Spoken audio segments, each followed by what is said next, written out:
Assalamualaikum warahmatullahi wabarakatuh. Selamat siang teman-teman. Semoga dimanapun teman-teman sekarang berada, supaya selalu dalam perlindungan Allah dan selalu semangat belajar walaupun di tengah wabah virus corona saat ini. Nah, pada hari ini kami akan membahas tentang desain kami, yaitu cooling tower, yang merupakan tugas pada mata kuliah perancangan alat proses program studi teknik kimia Fakultas Teknik Universitas Jambi. Sebelum masuk kepada penjelasan materi, saya akan memperkenalkan anggota saya terlebih dahulu, yang diantaranya adalah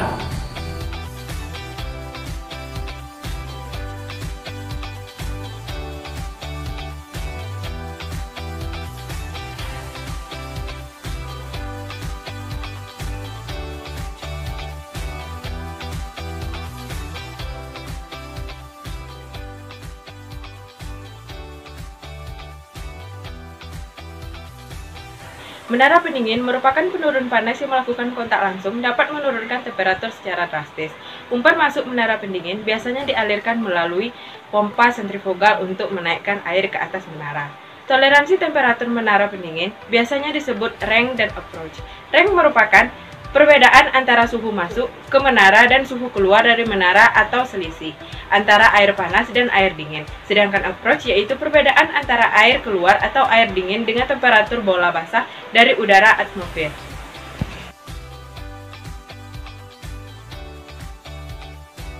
Menara pendingin secara garis besar berfungsi untuk menyerap kalor dari air tersebut dan menyediakan sejumlah air yang relatif dingin untuk dipergunakan kembali di suatu instalasi pendingin. Atau dengan kata lain, menara pendingin berfungsi untuk menurunkan suhu aliran air dengan cara mengekstraksi panas dari air dan mengemisikannya ke atmosfer. Menara pendingin mampu menurunkan suhu lebih mudah dibandingkan dengan peralatan-peralatan yang hanya menggunakan udara untuk membuang panas.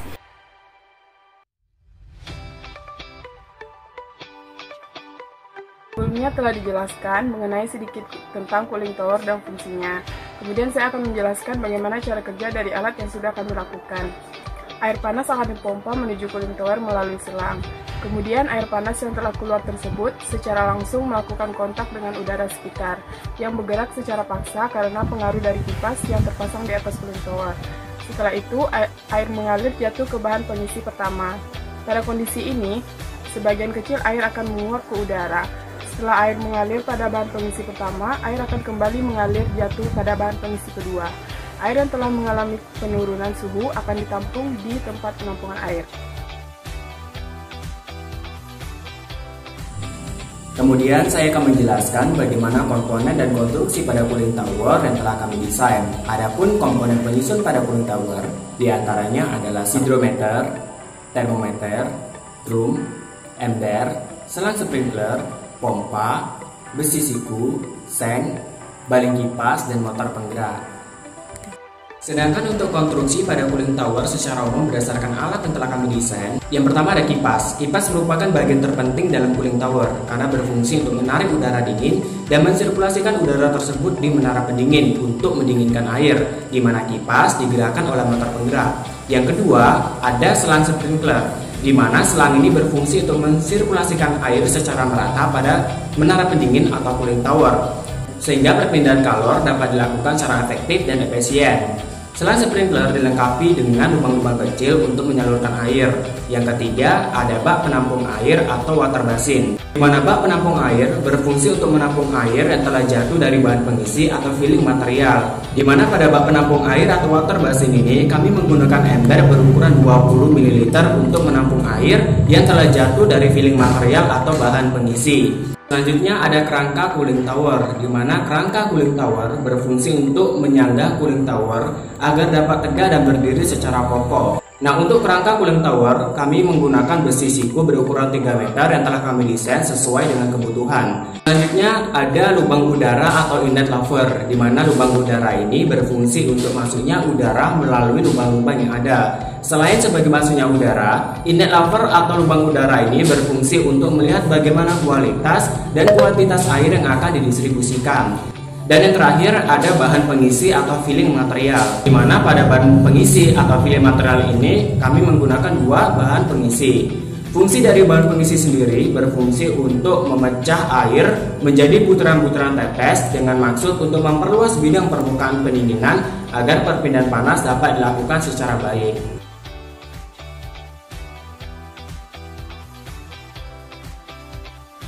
Dalam pengukuran variabel cooling tower yang kami desain, terdapat variabel pengukuran udara masuk dan udara keluar, pengukuran variabel suhu masuk dan suhu keluar. Variabel ini diukur berdasarkan rank dan approach pada cooling tower yang kami desain.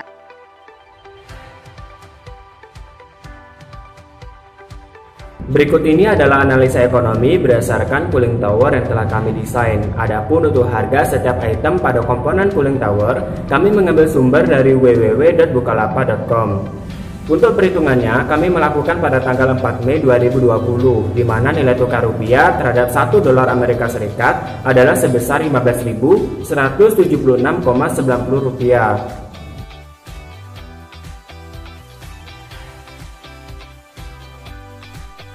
Adapun rancangan anggaran biaya total keseluruhan untuk mendesain alat pendingin cooling tower berdasarkan perhitungan analisa ekonomi yaitu sebesar Rp768.663. Adapun masalah-masalah yang sering terjadi pada cooling tower diantaranya adalah terjadinya korosi.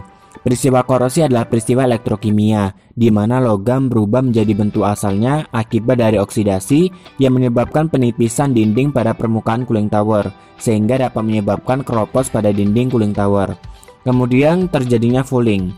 Padatan yang tersuspensi di dalam air pendingin jumlahnya bisa bertambah atau semakin pekat, karena partikel-partikel yang ada di udara bisa terjaring oleh air di dalam menara pendingin.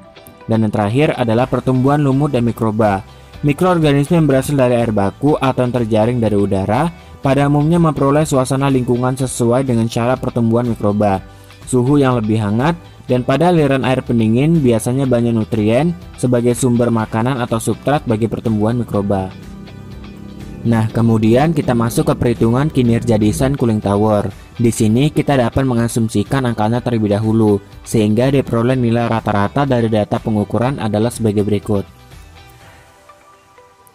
Nah, kemudian untuk mencari nilai rank, approach, dan efektivitas desain cooling tower, kita dapat menggunakan persamaan sebagai berikut. Kemudian setelah angka-angka tersebut dimasukkan ke dalam persamaan, sehingga dihasilkan hasil dari masing-masing persamaan. Untuk perhitungan lebih lengkapnya akan kami tuliskan pada makalah yang telah kami buat.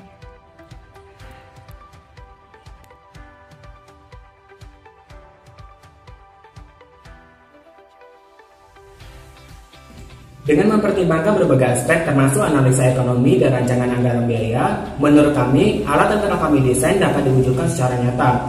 Selain aspek analisa ekonomi dan rancangan anggaran biaya, ada beberapa aspek yang menjadi dasar kenapa alat yang telah kami desain dapat diwujudkan secara nyata. Di antaranya adalah alat-alat yang kami gunakan dalam mendesain cooling tower dapat dengan mudah didapatkan di pasaran dengan harga yang relatif lebih murah. Kemudian, alat ini mudah untuk dirangkai, serta cara kerja dari alat ini sangat simpel sehingga mudah untuk dioperasikan.